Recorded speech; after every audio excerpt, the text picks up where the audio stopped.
হরে Krishna. Hello viewers, অনুরাধার এই কিচেনে আপনাদের সবাইকে স্বাগতম। চলে এলাম কাঁচা টমেটো দিয়ে ফুলকপি রেসিপি নিয়ে। তবে চলো রেসিপিটি দেখে নেওয়া যাক। এখানে কড়াইয়ে পরিমাণ মতো তেল দিয়ে দিয়েছি, আর 2টি তেজপাতা, 4টে এলাচ, আর 5 টুকরো দিয়ে দিয়েছি দারচিনি টুকরো। হাফ চা চামচ দিয়ে দিয়েছি পাঁচফোড়ন, 1 চিমটি দিয়ে দিয়েছি হিং,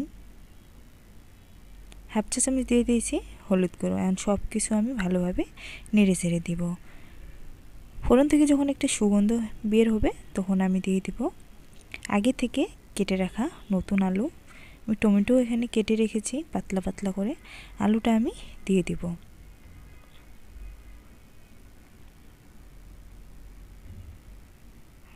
একটু নেড়ে চেড়ে 2 মিনিটের মতো আলুটা ভেজে নিব।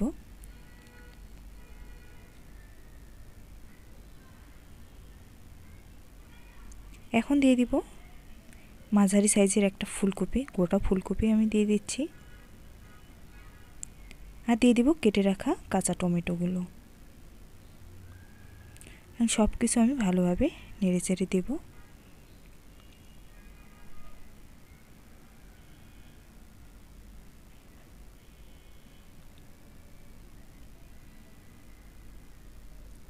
স্বাদ মতো দিয়ে দিব লবণ, পরিমাণ মতো দিয়ে দিব হলুদ গুঁড়ো। লবণ হলুদ আমি ভালোভাবে মিশিয়ে নিব।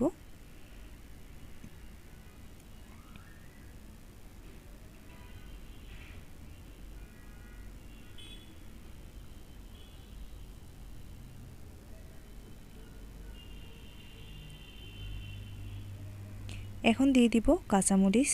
কাঁচামরিচ আমি মাঝখান দিয়ে ছিঁড়ে দিয়েছি। কাঁচামরিচের পরিমাণটা আমি একটু বেশি দিয়েছি, কারণ কাঁচামরিচ দিয়ে আমি সবজিটা রান্না করব। আপনারা আপনাদের মাপ মতো দিয়ে দিবেন, কতটুকু ঝাল খাবেন সেই অনুযায়ী মরিচটা দিয়ে দিবেন। এখন ঢাকনা দিয়ে দিব 7-8 মিনিটের জন্য।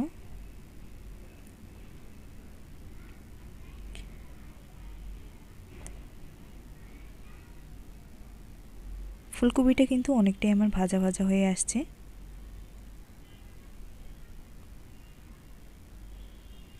এখন দিয়ে দিব ভাজা জিরা গুঁড়া 1 চা চামচ, আর ধনে গুঁড়ো দিয়ে দিব হাফ চা চামচ পরিমাণে। মশলাটাও আমি ভালোভাবে মিশিয়ে নিচ্ছি। ফুলকপিটা আমার কিন্তু সিদ্ধ হয়ে গেছে। এখন দিয়ে দিব সামান্য পরিমাণে জল। এই জলটুকু দিয়ে আমি ভালোভাবে ফুলকপিটা কষিয়ে নেব, যেহেতু ফুলকপি আমার আগে থেকে সিদ্ধ আছে।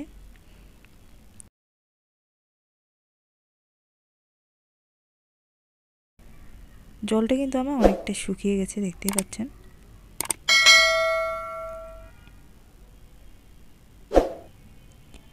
এইভাবে নেড়ে চেড়ে আরও 2 মিনিটের মতো ভেজে নেব আমি। এখন দিয়ে দিব ঝোলের জল। কতটুকু রস রাখবেন সেই অনুযায়ী ঝোলের জলটা দিয়ে দিবেন। এই ফুলকপির রেসিপিটা রুটি বা ভাতের সঙ্গে খেতে খুবই ভালো লাগে। আপনারা বাসায় একবার হলেও ট্রাই করবেন। ঢাকনা দিয়ে দিব ঝোলটা একটু ফুটে আসার জন্য। ঝোল আমার ফুটে গেছে। ভিডিওটি যদি ভালো লাগে তাহলে অবশ্যই লাইক, কমেন্ট, শেয়ার ও সাবস্ক্রাইব করে পাশে থাকবেন। আর পাশে থেকে বেল আইকনটি বাজিয়ে দিবেন, যাতে করে সবার প্রথমে ভিডিওটি আপনাদের কাছে পৌঁছে যায়। আমি ধনেপাতা কুচি দিয়ে দিয়েছি। ধনেপাতাটা দিলে আরও বেশি টেস্টি লাগে খেতে। আজ এই পর্যন্তই, দেখা হবে এক নতুন রেসিপি নিয়ে। সে পর্যন্ত সবাই ভালো থাকবেন, সুস্থ থাকবেন।